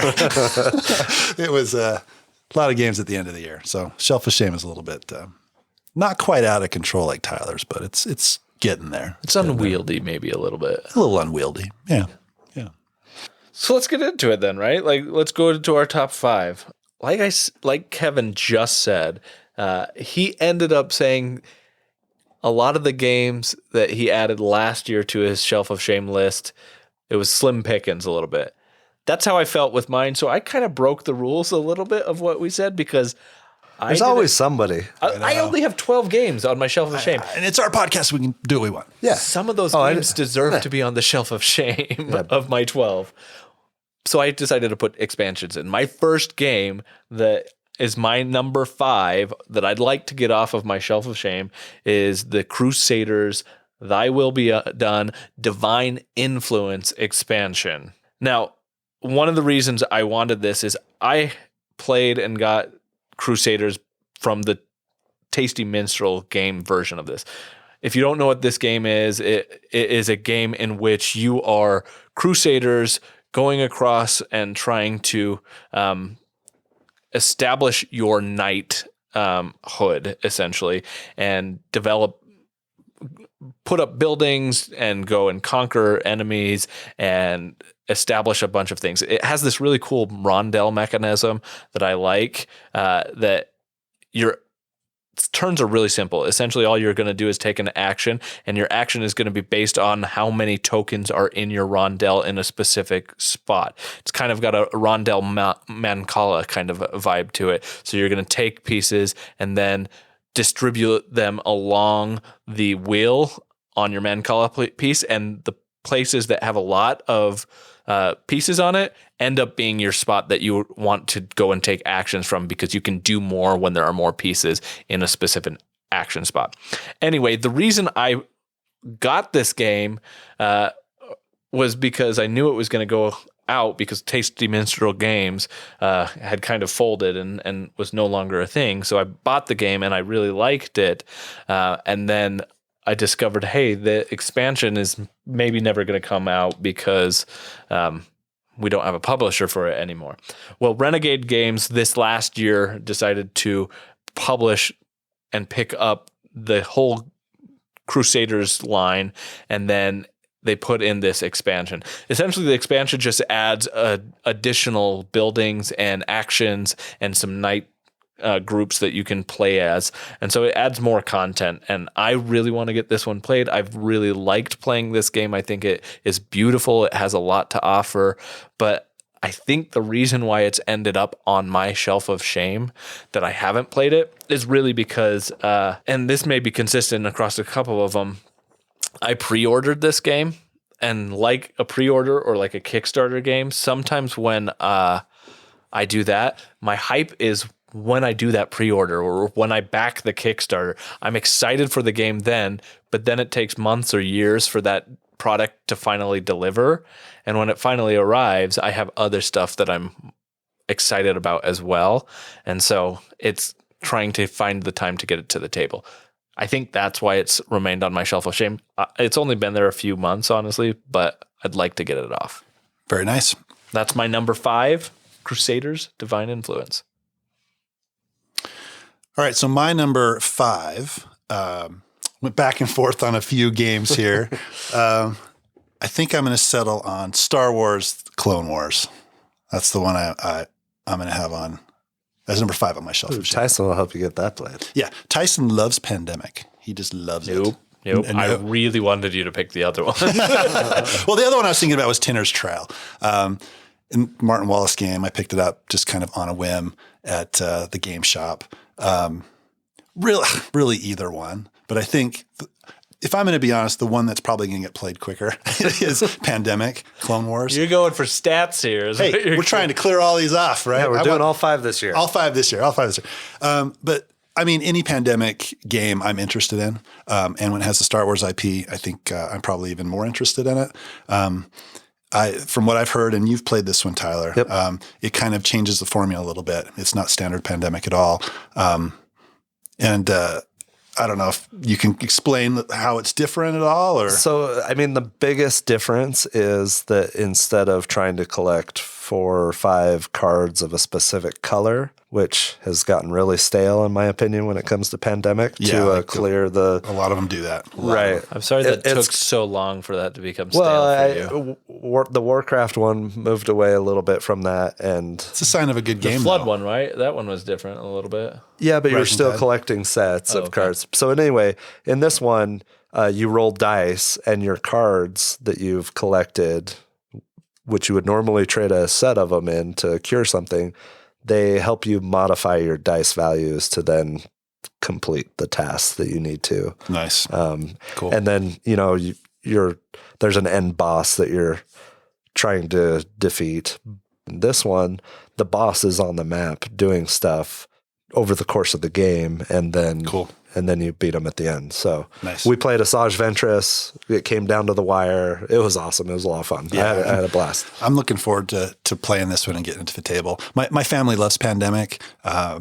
We like Star Wars, so it's kind of a no-brainer. I think we're gonna get it out pretty quick and play it. Plus, we got promo droid pieces. What? Yeah. So we were at Night Owl Games in Denver, and they had some promo packs that they were just giving out with the game. And that's actually one of the reasons why I bought it, because I'm a sucker for promos and stuff. And I'm like, if I don't get it now, I'm not going to get this promo. Yeah. So we picked it up then. So I'm excited to break it out.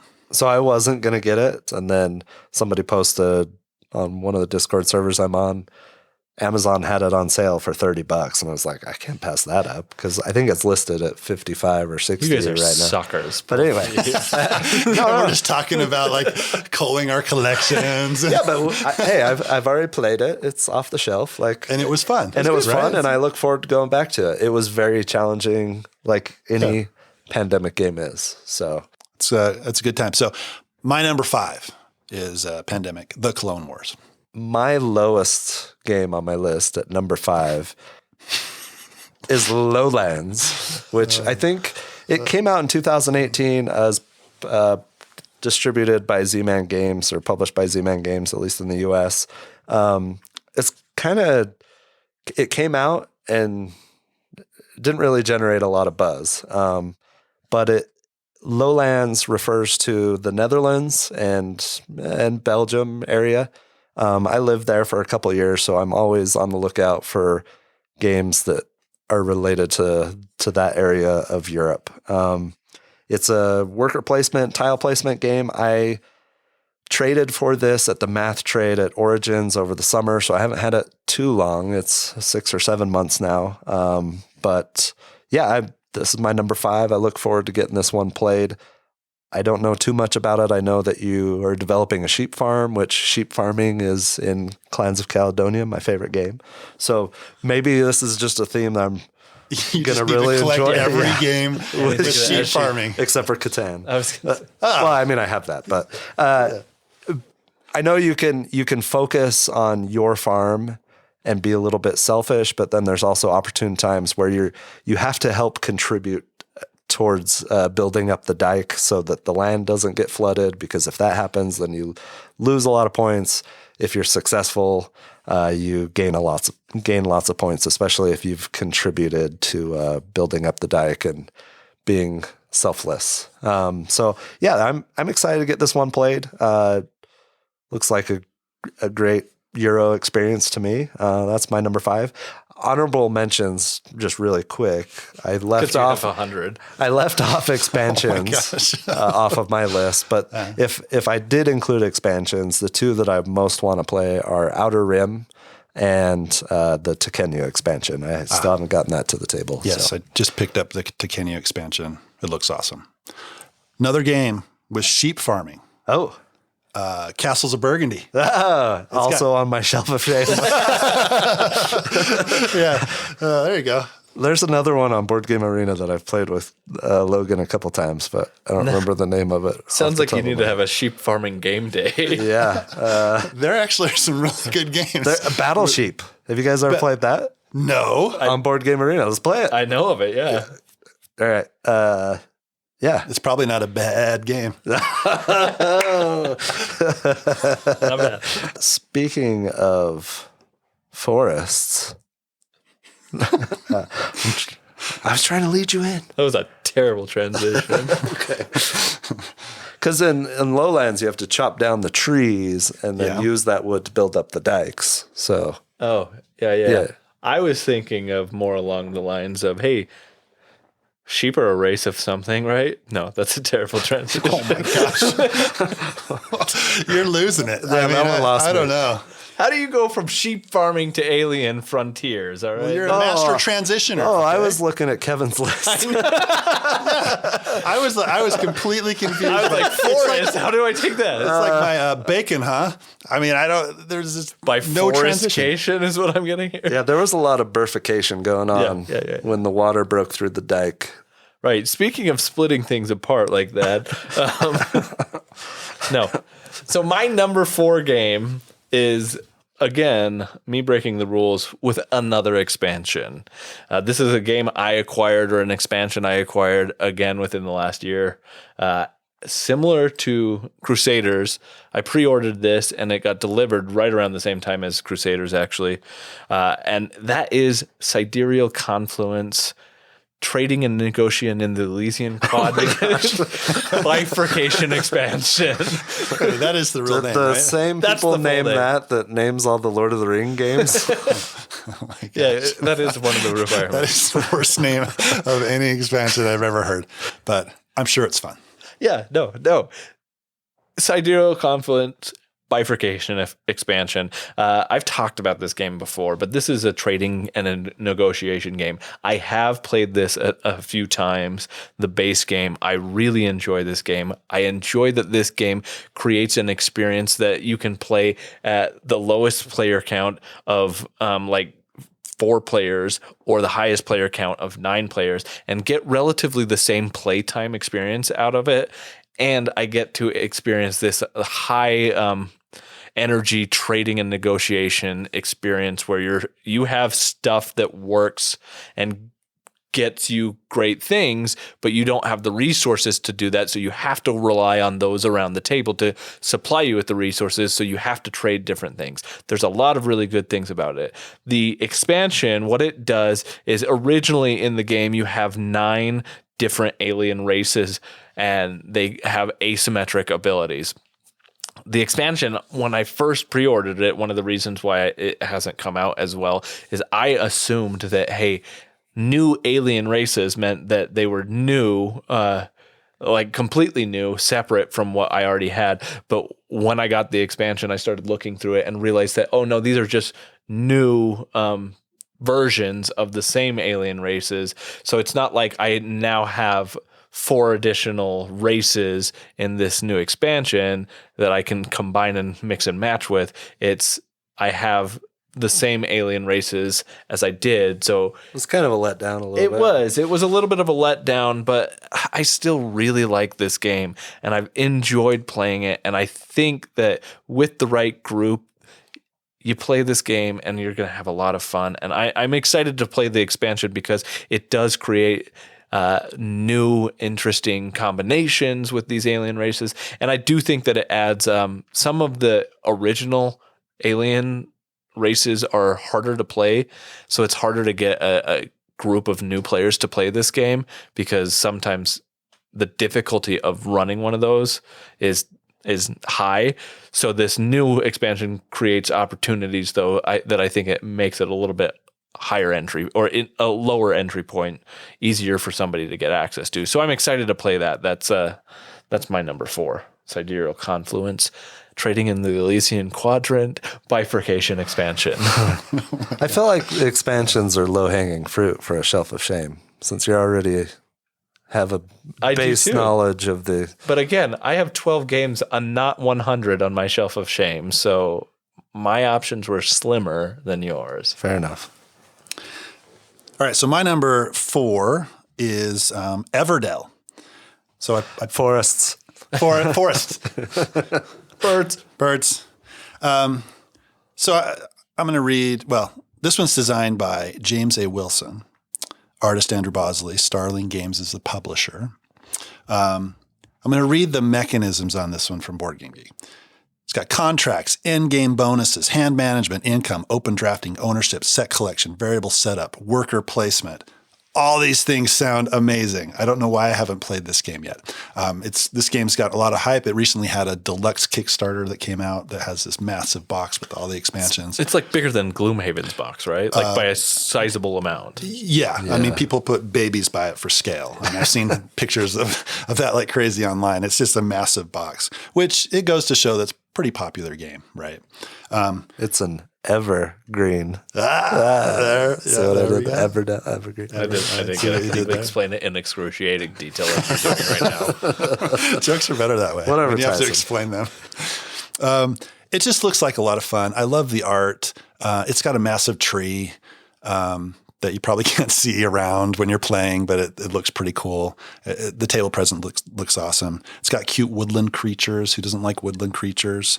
Only if Badgers. they're cute. Yeah, right. If it had terrifying woodland creatures, people probably wouldn't want to play it. It just looks like a game that is right up my alley. So I picked it up on sale at Target. So hopefully this one can get off the shelf of shame quickly. You guys interested in playing this one at all? Yeah, I would absolutely play this. This is one that like you said, Kevin, it's got a lot of love behind it. And I've always thought, it would be fun to play. But for whatever reason, it's just not one that I thought I'm going to go out of my way to find out and play this. And with the giant tree, like it You felt don't like like a games gimmick. with big unnecessary trees? Like it is cool. And it may be unless you're functional, the right? guy who's behind the tree and trying to figure out what to do with the. Well, it's like everything Praga, else. right? The walls. I already have a hard time seeing all the way across the table when it's a big game and trying to see cards that are. I feel like you just Yeah. opened yourself up for an old person joke. Well, I mean, I am getting up there. Yeah. I'm trying to catch up with Kevin. Oh but- my gosh. All right. So that's my number 4, Everdell. How long was it on? Been on your shelf? It's funny. All of these games, except for one, I purchased last year. So Everdell, I don't know. It was in the summertime that I picked it up. All right, so my number 4 game has been on my shelf. I think this arrived at my house in May of 2022, so we're getting close to a year. Still got a few months left, but it is Nemesis Lockdown. It is one of 2 Awaken Realm games on my top 5 list. We've obviously talked about and played Nemesis, the original game. I went all in on this, have just every expansion and all the stuff that comes with this game. Still haven't gotten it played though. But some of the new mechanics, if you're not familiar with Nemesis, it's basically Alien, the board game.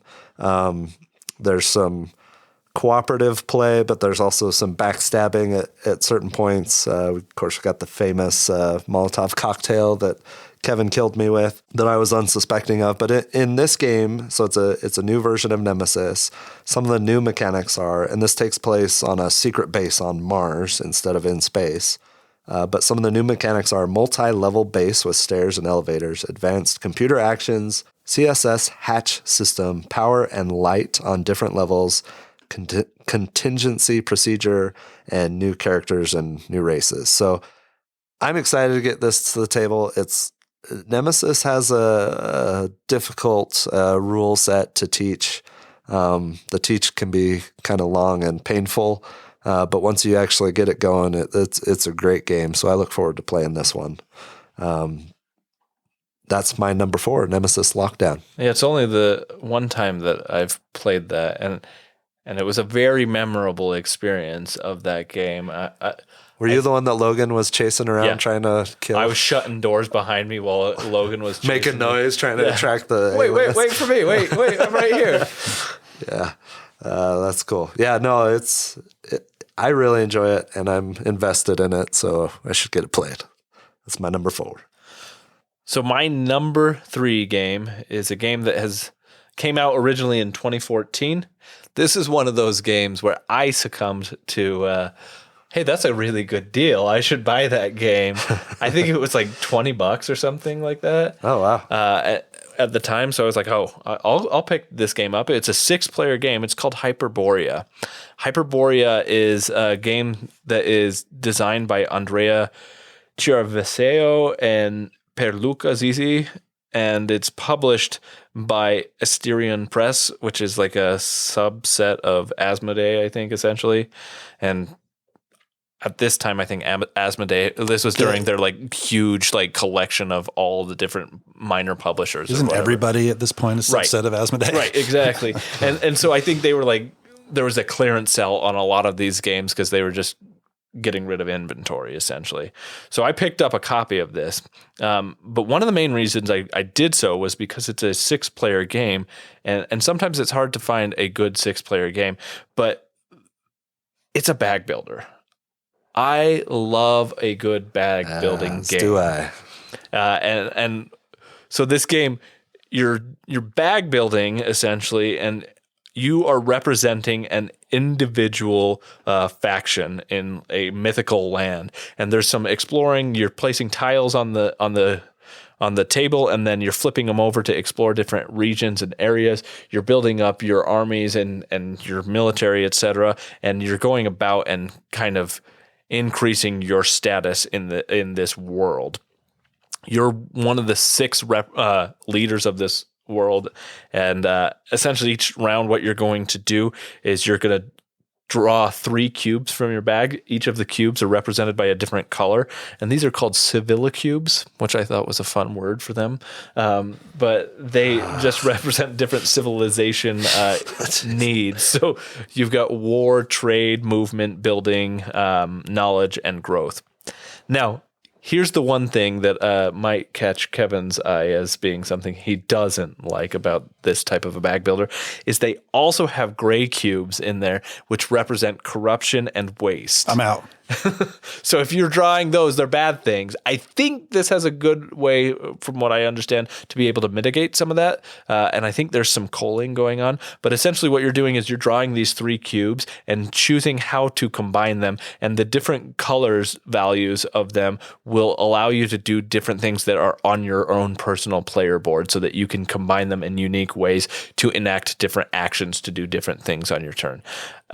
It seems like a pretty quick playing, but it has a lot of potential depth to it. I just haven't gotten it played because it's not the... It's got some generic fantasy art on it that I don't know that is the most eye-catching.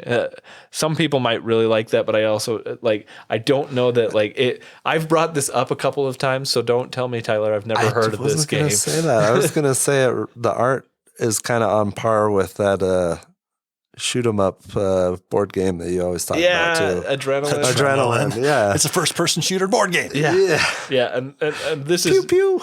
This is some I feel like one of the characters on this box is like a Warhammer 40K kind of took some liberties with some of the artistic direction here, and then you've got like a Shaolin monk and like other types of stuff in here that it just feels kind of tropey. Yeah. And so every time I've brought it out, I think nobody's either known what it really was, and there's been other options that are more eye-catching. That big red guy, he's definitely Warhammer looking. Yeah, for sure. Now that I know that this is a bag builder, well, I've known for a while now, but just now that I know, remember that it is. Yeah.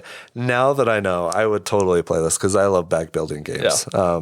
In fact, I kind of want to get Meeples versus Monsters back out from AEG. I think that'd be fun to play. I love a good bag builder, and I'm willing. That's one that I'd love to try. Orleans one of my favorite games of all time. Right. So, yep. So that's my number 3, Hyperborea. So Tyson said he wasn't too big on the art for Hyperborea. My number 3, it's the art. When I saw it, I was drawn to it. Oh, yeah. And I'm like, I got to play this game. Yeah. And that is Furnace. You just look at the cover and it's just to me, it just looks interesting. It looks like something that I want to and something I need to explore, right? Yeah, it looks like that dude walked out of Brass, Lancashire. It does. It does, actually. I remember when this started coming out and I knew nothing about the game. I kept saying, what is this Abraham Lincoln game going on? I know. It looks great. Sorry. All right. No, tell us about Furnace. Well, I don't know much about it because I haven't played it. Yeah. I have actually, I've read the rules. I've brought it to game night multiple times. It's a 30 to 60 minute game. there's no reason why I shouldn't have played it. I actually brought this game to Utah specifically saying I'm going to play Furnace over the holiday break, and I forgot that it was in my bag. So I see myself playing this in the next year. Like I said, I don't know a whole lot about it. It's been a while since I read the rules, but it looks like an interesting game. There's auctions, there's bidding, variable player powers, variable setup with a quick play time, and it got a lot of buzz when it came out. There's a lot of people who really like it, I think it would be one that I have played it, and I really enjoyed it, and it's a great showing of like a engine building game. I think when I play this, like the closest thing that I can compare it to, and it's not exactly a direct comparison, but like Res Arcana. Right? Like it's got the same type of vibes where you're generating resources every turn and determining what you're going to do with those resources, and you're gathering cards. Now Res Arcana is only 8 cards. This is substantially more cards going on, and you're trying to get these cards to be able to do stuff. And it gives you that feeling of, or like Terraforming Mars, where you start building out your tableau, and the more stuff you have, the more powerful you feel, because you're like, oh, now that I've got this resource, I can activate this card and I can do this thing, and it cascades, and it makes it really exciting, I think, to be able to do that. And it's done in such a small package, essentially, and in such a relatively short play time that I think it does a really good job at all of that. Well, if you're comparing it to Res Arcana, then, man, I really got to get this played. Yeah. That's like one of my all-time favorites. It's the best Tom Lehman game. Yes. Possibly. I'll have to go back and look at my rankings. It is up there for sure. You give Tom Lehman games crap. You just do that because you know I like that. No, I love Res Arcana.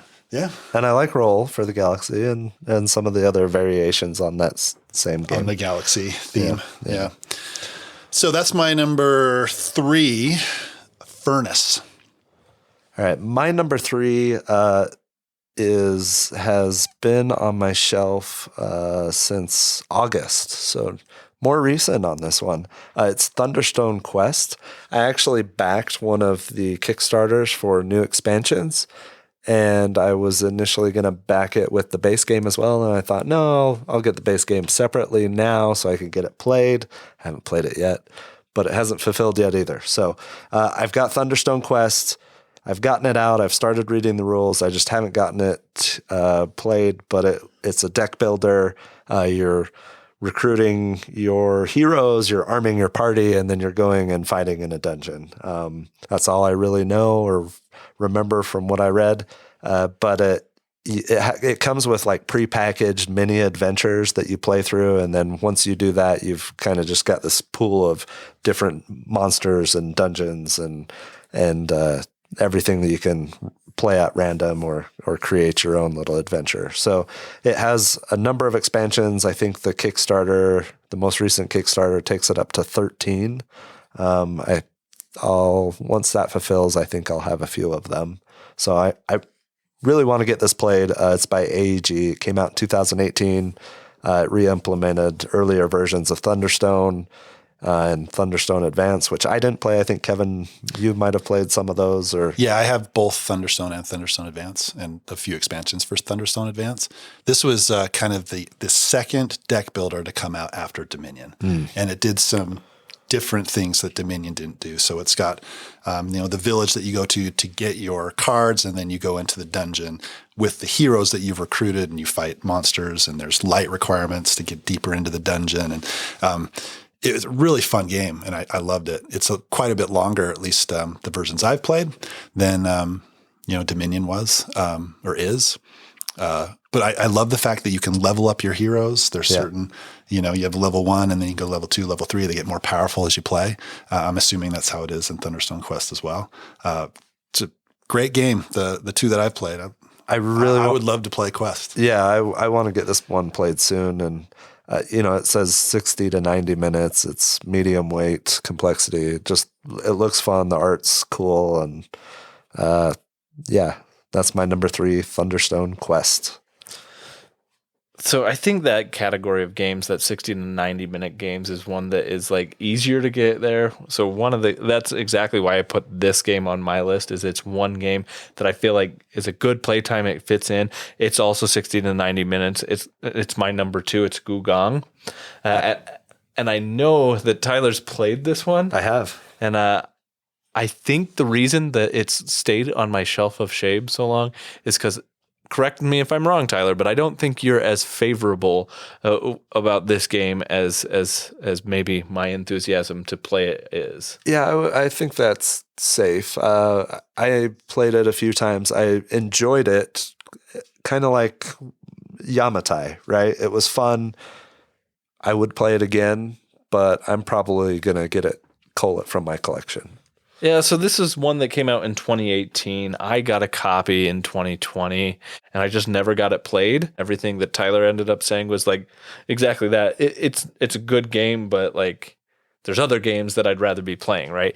But it's still one that like has always stood out to me as something that I want to play. It's got, from a mechanism standpoint, it's area majority or influence with hand management, set collection, and worker placement mechanisms in it. Those are all mechanisms that I'm a really big fan of, especially in conjunction with one another. I love area majority and worker placement, especially when they're together. And so it's always been one that has intrigued me. I like the aesthetic of it. I like the theme and everything it's trying to do. Maples are really cool too. Yeah. And I don't have like the deluxe version. There's a deluxe version out there, but like I think the basic retail version that I have is still like really beautiful. It's a good production. Very nice. So it's always one that anytime I see it on my shelf, I think that's beautiful. I need to play that game, but I've yet to do it. All right, that's my number 2, Gugong. All right, my number 2. It's a Vladimir Suchy game. That's all I need to really say, right? Yeah. It's Messina 1347. Could be, once I play it, my favorite game about the Black Death. I don't know. I guess we'll see, right? I've loved most of the Suchy games that I've played. Pulsar 2849 is one of my all-time favorites. Underwater Cities is fantastic. Every Suchy game I've played has some mechanic in there that just kind of blows my mind. And I'm excited to explore this one to see what that is for this game. I don't know if it has something, but I want to find out. Don't know much about it other than the theme is about the Black Death. I don't know the mechanics. I don't know anything else about it, but it's one that I'm excited to get off the shelf and play and explore. So one of my friends back east that's in our Discord, Jason or Squai, he played this over the holiday break, and I think he enjoyed it. I think it was maybe a rough first play. It's one of those games where it recommends or says, it's a solo play, right? I think it was, yeah. And it it's one of those games where it says if you score this many points, you're good or average, right? And he was well below that, so he said that was a little like, yeah. But it sounded like he really enjoyed it. Again, I like you, I don't really know anything about it other than it's Suchy and I want to play it. So yeah, I totally forgot this game existed. I remember it coming out and thinking it's great, but then there's no buzz about it. Yeah, no. It didn't get a lot of buzz. But then on top of that, like its aesthetic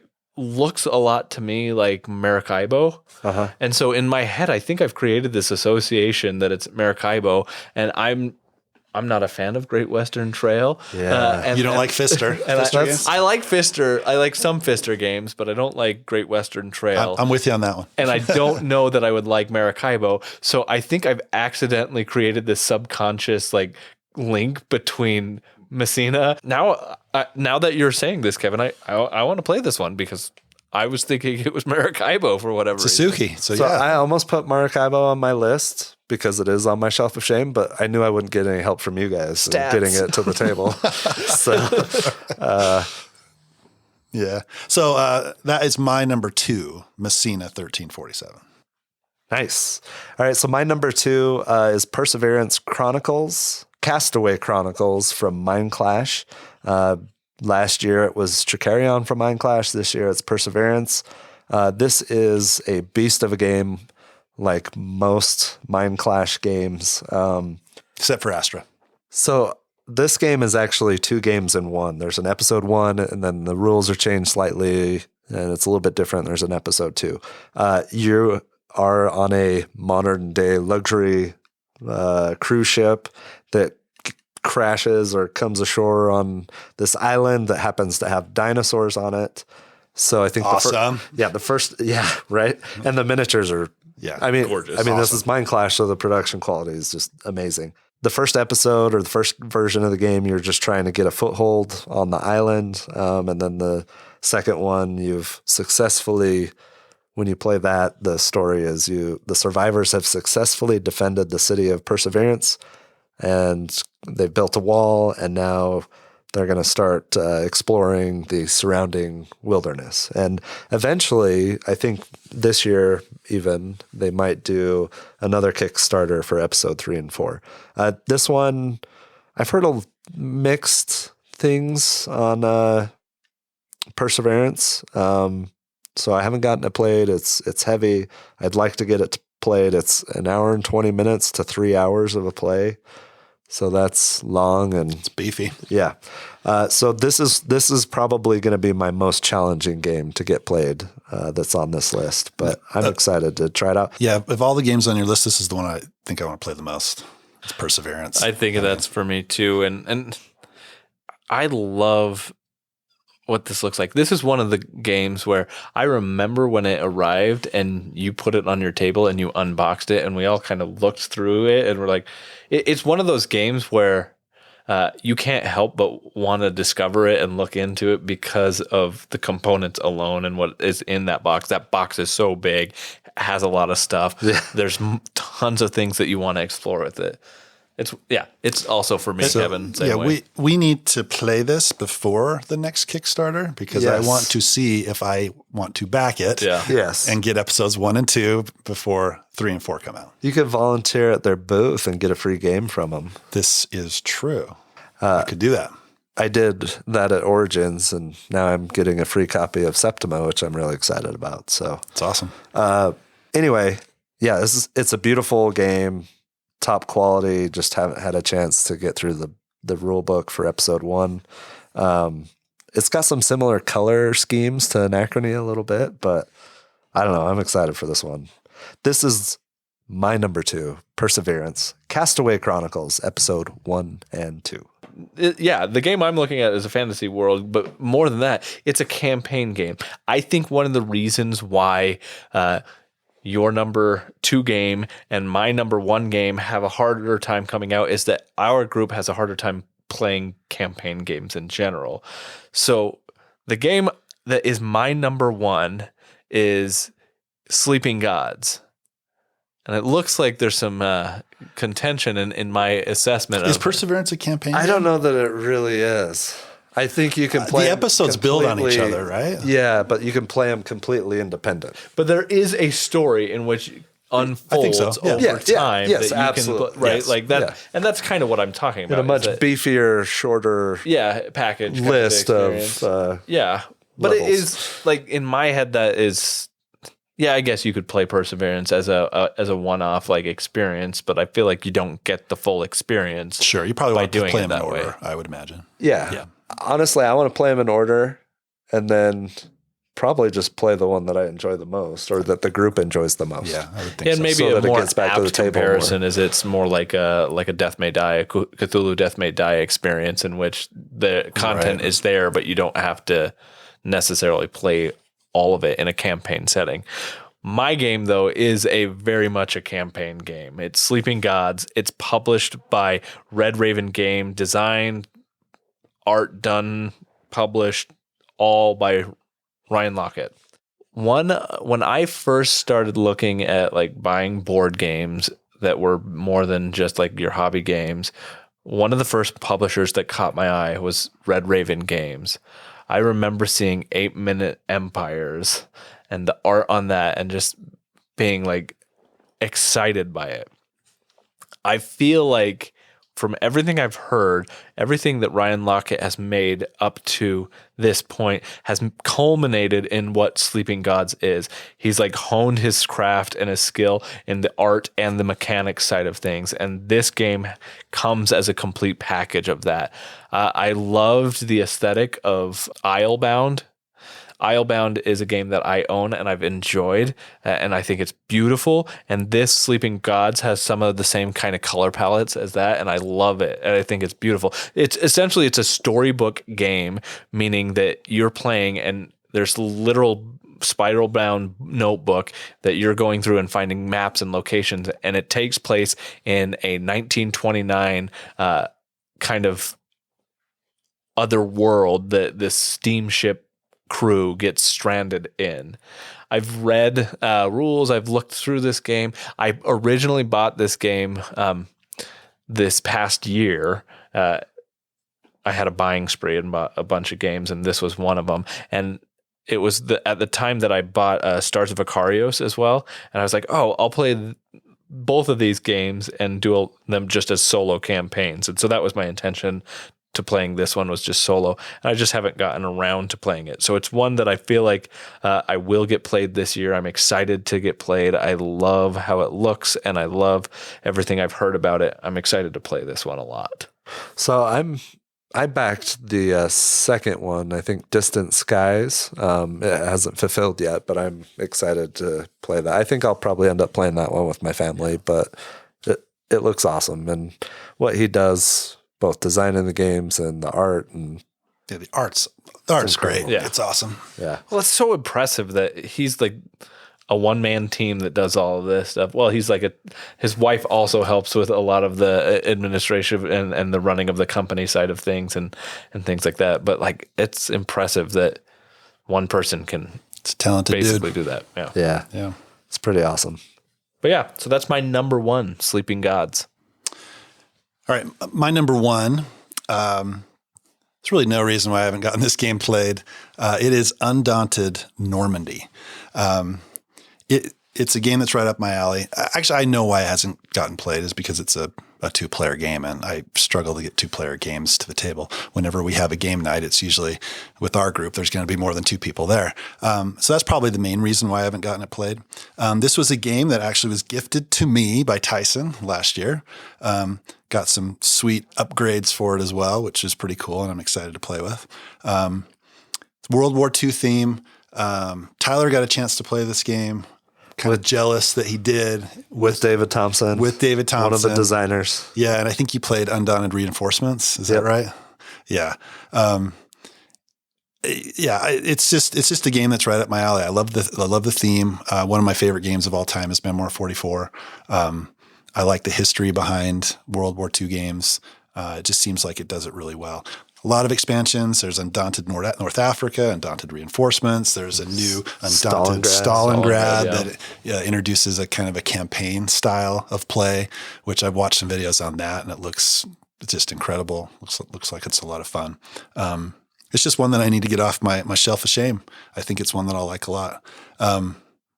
What do you think of it, Tyler? You played it at Origins? I did. I said with David Thompson. I did. It was an awesome experience. I really enjoyed it. It was him and one of his friends were kind of helping me through it a little bit. And I need to go back and play this again because it was an awesome experience. I am excited. I left it off my list because technically I've played it, but it was going to be on my list. And it's one of those games where it's like, okay, new year. What are some of the things I want to focus on? This is definitely one that I want to get to the table early on in this year. So I have Normandy and I have Reinforcements. Right. But I think there's more stuff coming in the future. I did think it was cool, like each of the cards that you have, the soldiers like have names. And David mentioned that like specific cards that were named after family members of him and his wife, I think, like their grandfathers or something. And that's awesome. That's just, I love that. So cool. Like little things like that. But it was a really fun game. I had a massive headache that night, but so glad I got that experience. Yeah. We've been giving you crap. A lot of games we don't want to play with you, but hey, let's play this one. All right. Let's do it. Let's do it. All right. What am I?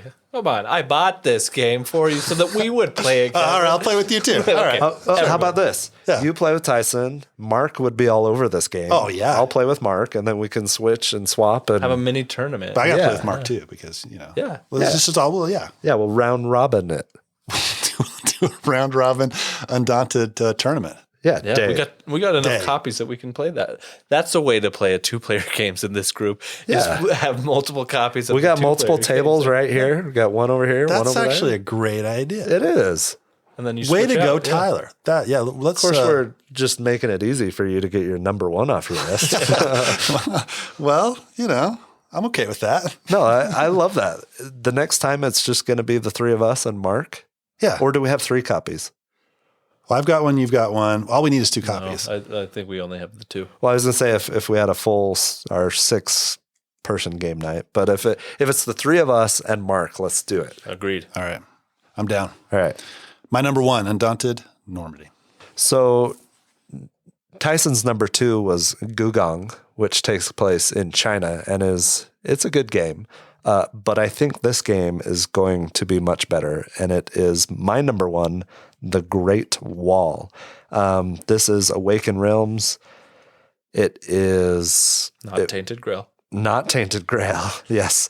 I've had this out on the table. I've read all the rules. I have all the expansions. I went all in on the Meeple version. They ran a second Kickstarter, and it kind of ticked me off. I was looking to get it played before the Kickstarter ended until I realized that they didn't have a miniature only upgrade pack in the second Kickstarter. And that's why, that was the main reason I was trying to get it played at the time. And it made me angry that wasn't an option. So I didn't get it played, put it away, and I haven't gone back to it. But it's a pretty game. It's an economic game, you're building up the walls, trying to protect against invading Mongolian hordes. I'm excited to get it played. It's my number 1, The Great Wall from Awaken Realms. It's a beautiful looking game. It is. It looks really fun. And it does look really fun. I'm excited to give this one a shot. It just left a bad taste in my mouth when I felt like that was the perfect opportunity to let people who backed the first Kickstarter, the Meeple version, to have a upgrade pack to go to miniatures, which are beautiful.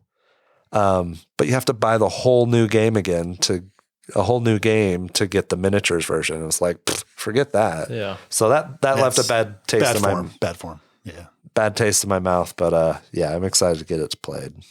Nice. So I think that wraps up our top 5 games that we want to get off of our shelf of shame in 2023. I think there's some commitments that came out of I this do too. episode. There was we're going to all commit to play all 5. Well, you guys committed to play all 5 of yours. I think there's some commitments from Tyler. If you don't play all 5, you have to donate your number 1 to somebody on. What are these things that a he's raffle saying? on Discord?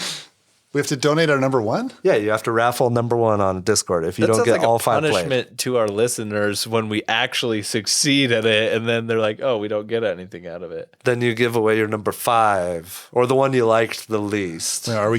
Are we giving one away no matter what? Give the crap to the We have people. talked about this first.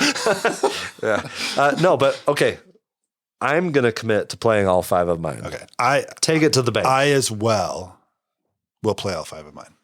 And I'm going to get my shelf of shame, expansions and base games included, down to single digits by the end of the year. I don't believe you.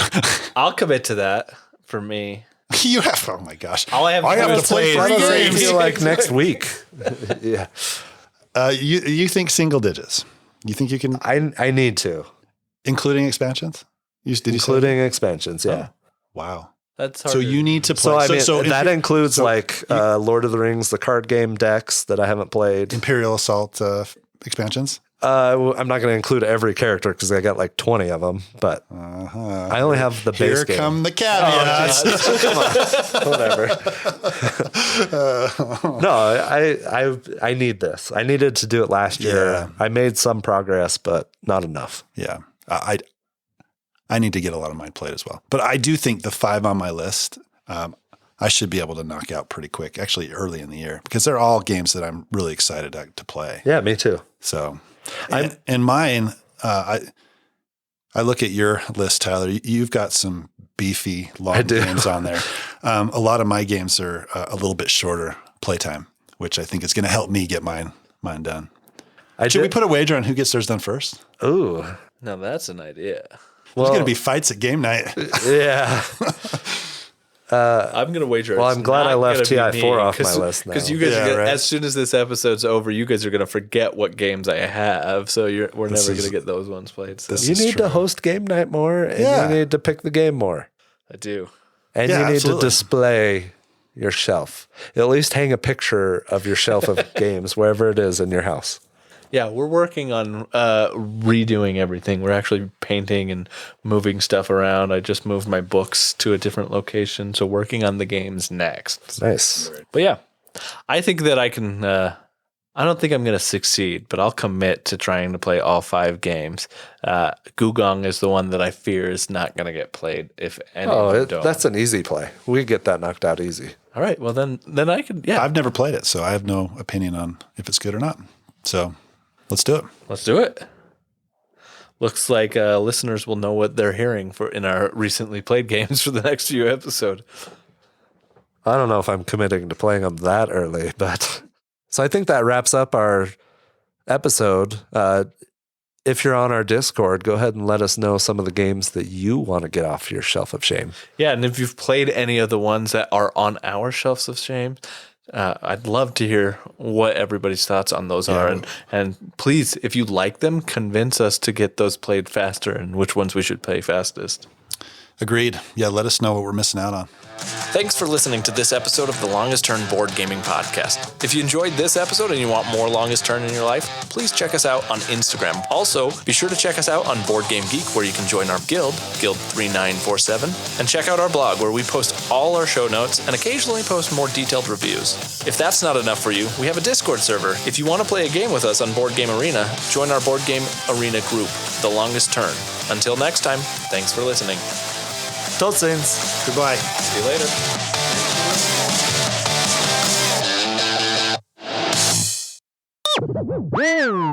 Transition from that. Speaking of 1913, nah, that's terrible. Okay, hold on a second. That's good.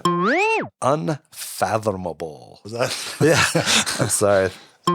What, just everybody with the top hats? Abraham Lincoln now, I Tyson? only saw That's it from- pretty generalized. Have you met Abraham Lincoln? All right, so there's multiple. Have you things. met Abraham Lincoln? I'm saying that you don't know what he looks like. He could look like a many different. Do you want me to edit depictions. that part out? Yes, I do.